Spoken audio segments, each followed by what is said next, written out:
Muito bem, alunas e alunos, aqui é o professor Ayrton. Estou gravando esse vídeo para falar um pouquinho sobre a unidade 7 de História da América 1. O foco dessa unidade, como vocês bem podem ver, consiste em analisar algumas das dinâmicas econômicas que surgiram a partir da exploração de metais preciosos aqui no continente americano, conhecer alguns dos impactos sociais e ambientais da mineração nas colônias. Os impactos ambientais, na verdade, não aparecem muito, né? Não há muito sendo dito sobre impactos ambientais, mas, né, trata-se de alguns impactos, digamos, econômicos e sociais, sobretudo. E só para lembrar que na unidade 5, o que a gente viu? Ou melhor, na unidade 6, né, a gente viu algumas das medidas administrativas que a coroa espanhola implementou, justamente para melhorar, digamos assim, a gestão desse empreendimento, né, do que estava acontecendo aqui, para melhorar o controle, melhorar, consequentemente, a arrecadação, tá bem? E como vocês certamente já sabem, o que moveu os europeus, sobretudo os portugueses e os espanhóis, é a busca de metais preciosos, né? E foi justamente essa busca que impulsionou eles a conquistar novos espaços, a adentrar adentrar ao território, conquistar, conhecer, para buscar justamente se havia ou não esses tão desejados metais preciosos. E aqui eu estou fazendo uma comparação entre o que a gente viu nas aulas passadas, né, nessa divisão político-administrativa entre vice-reinos e capitanias gerais e as suas respectivas delimitações, com um outro mapa da direita aqui, que mostra melhor onde, de fato, houve essa ocupação, né? Porque quando a gente vê os mapas da esquerda, a gente tem a impressão de que havia gente, né, em todos os lugares de maneira uniforme, né? Mas não é bem assim. Então, o mapa da direita mostra um pouco melhor onde havia essa distribuição, onde não é que ela havia de imediato, onde ela foi se consolidando justamente em função desse adentramento ao território em busca dos metais preciosos, né? E vocês também podem ver aqui onde tem essa picareta verde, onde de fato foram encontrados metais preciosos, né? Ouro e prata, sobretudo. E isso mexeu com toda a dinâmica, né? Mexeu com, com a vida dos europeus, mexeu com a vida dos habitantes daqui, né? No caso, os indígenas, enfim. E o fundamento, digamos assim, dessa atividade foi a ideia de metalismo, ou bulionismo. Vocês devem ter lido isso já lá na apostila, né? É uma teoria econômica que defende que a riqueza de uma nação é medida pela quantidade de metais preciosos que ela possui. Era, digamos assim, o trunfo que esses países que fizeram essas primeiras navegações tinham em relação aos demais países europeus naquele momento, né? Uma outra palavra usada para isso é o bulionismo, que vem justamente do inglês, que significa ouro em pequenas barras, né? E aqui à direita, vocês estão vendo, né, barras de ouro ainda hoje, porque esse ouro existe ainda, ele não desapareceu, ele está em algum lugar, e grande parte dele está na Europa ainda. E se vocês entrarem nesse link que eu deixei aí para vocês darem uma olhada, vocês podem ter uma noção do que se faz com ouro hoje, como ele é negociado. Inclusive, pessoas físicas podem comprar e vender ouro nas bolsas de valores e assim por diante. Tá bem? Dê uma lida nessa matéria, porque essa comparação entre o presente e o passado nos ajuda de duas maneiras. Uma, para entender o presente com ancoragem no passado, mas vice-versa, para quem estuda história, entender melhor o que aconteceu no passado, se a gente consegue fazer essa transposição temporal e analisar, olha, o que está acontecendo hoje ainda com o ouro, onde ele está, enfim, nos ajuda também a ter um pouco mais de clareza sobre como as coisas efetivamente aconteceram no passado, tá bem? E essa última frase que eu estou trazendo aqui, mostrando para vocês, é: a grande oferta de ouro, e sobretudo de prata, desestimulou o crescimento da incipiente manufatura espanhola. Bom, esta é uma consequência interessante da gente analisar, porque, né, tem uma conexão com a ideia de riqueza farta e abundante, desestimula a construção de indústrias. Isso foi, né, em grande medida, isso que aconteceu do ponto de maneira negativa, digamos assim, para espanhóis e portugueses, porque tinha recursos abundantes aqui e, com isso, eles compravam aquilo que queriam em outros lugares. Isso estimulou, por exemplo, o processo de revolução industrial em outros lugares, sobretudo na Inglaterra, que, naquele momento, não dispunha de colônias, de vastos territórios, como os espanhóis e os portugueses tinham. Porém, então, o que aconteceu? Digamos, a Inglaterra, a Alemanha, por exemplo, que hoje são países bastante industrializados, saíram atrás nessa corrida aí por colônias e se industrializaram para, né, ter o que oferecer no mercado, né, nessa troca com esses países que tinham colônias. Mas, obviamente, a gente já sabe também que, sobretudo, os britânicos e também os franceses passaram depois a ter grande domínio, né, de colônias, vastos territórios que passaram a ser colônia deles, mas num momento um pouquinho posterior. E se a gente pensar essa combinação, no caso de industrialização com a apropriação de colônias, que foi o caso, sobretudo, dos ingleses, ajuda a entender por que eles ultrapassaram a Espanha, ultrapassaram Portugal, né, em algum tempo posterior, tá certo?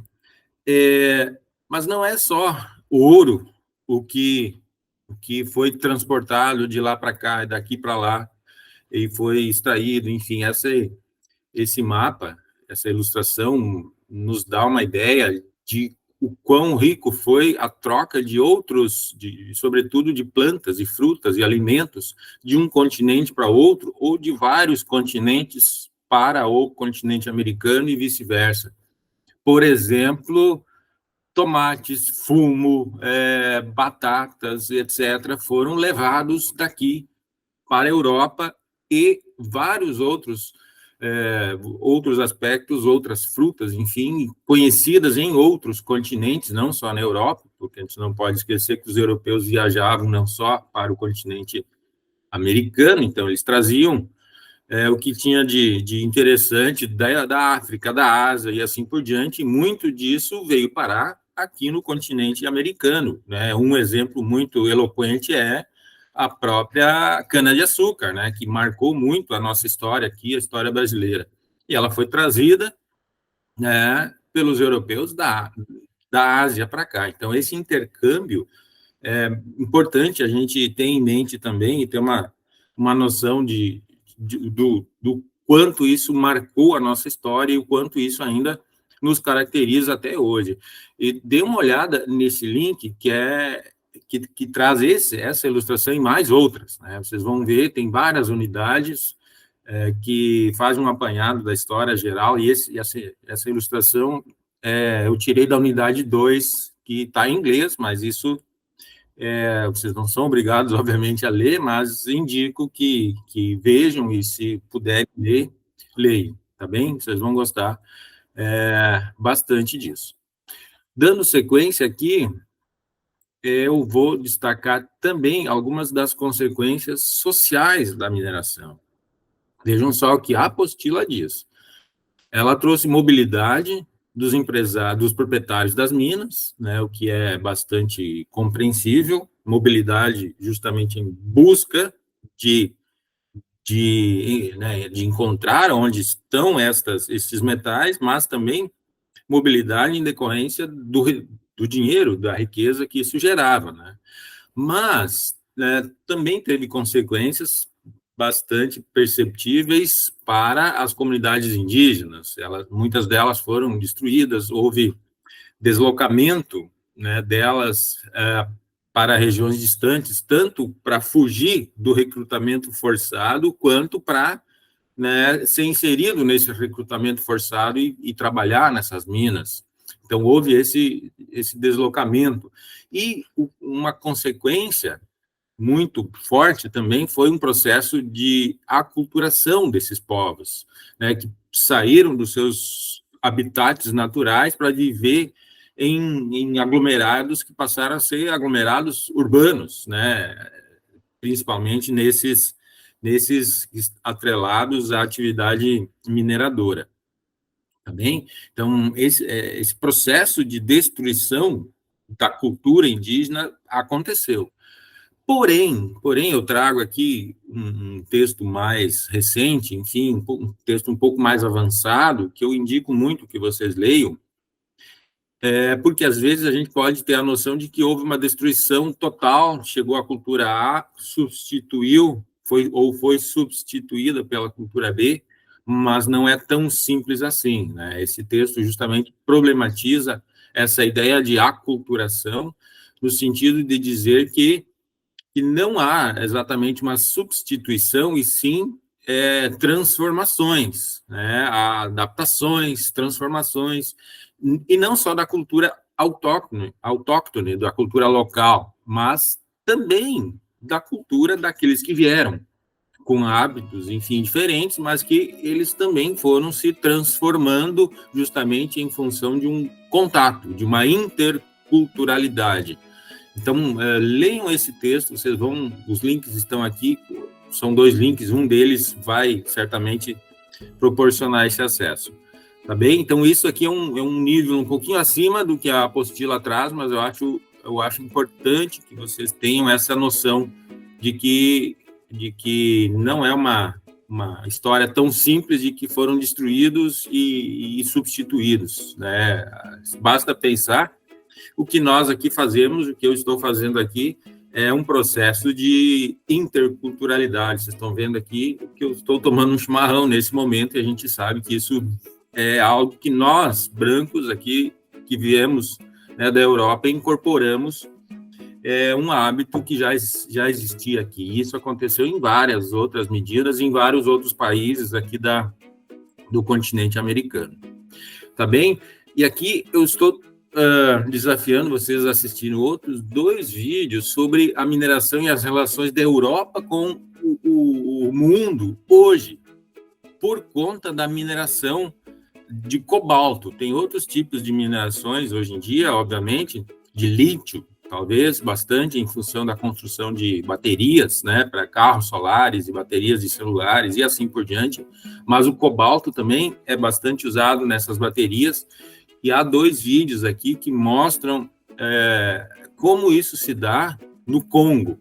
O principal, né, reservatório mundial de cobalto é o Congo hoje, e esses vídeos nos dão justamente uma noção de que talvez algumas coisas estejam continuando, né? Porque a história é feita de rupturas e continuidades. Saber fazer essa análise do que se rompeu, o que se transformou, mas talvez o que não se transformou, o que teve, né, e vem tendo continuidade, isso é fundamental para o profissional da área de história.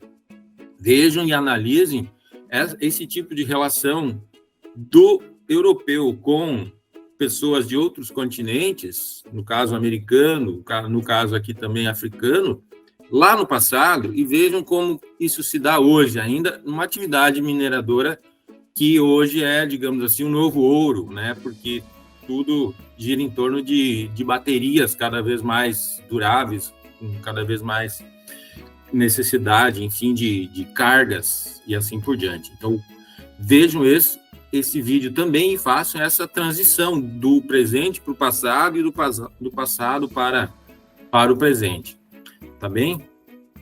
E finalizando esse rápido vídeo, sempre lembro que o vídeo que eu faço não substitui de maneira nenhuma a leitura do material em si, até porque eu tento justamente focar em coisas que vão além da apostila. Mas, obviamente, então, vocês devem acessar os links que estão lá, ler, fazer as atividades, enfim. E aqui eu trouxe algumas já indicações, e aqui tem mais 2 indicações, se vocês quiserem dar uma olhada. Tem um site que se chama Slave Voyages, que traz informações sobre as viagens que os europeus fizeram buscando pessoas da África para trazer para o continente americano, como pessoas que vieram a ser escravizadas. Tem vários mapas muito interessantes mostrando de onde saíram, para onde foram levados, quantos saíram, quantos foram levados, para onde, enfim. Tem vários mapas muito bacanas aqui. E aqui um pesquisador que eu conheci pessoalmente, é um pesquisador alemão, ele passa a vida inteira pesquisando história da América. Enfim, tem várias publicações dele em várias línguas, em espanhol, em inglês, em alemão. Ele também fala português fluentemente, tem publicações e tem vídeos. Enfim, se quiserem procurar alguma coisa sobre ele, com certeza é um pesquisador de referência sobre a história da América. Tá bem? Um abraço a todos, nos vemos na próxima unidade.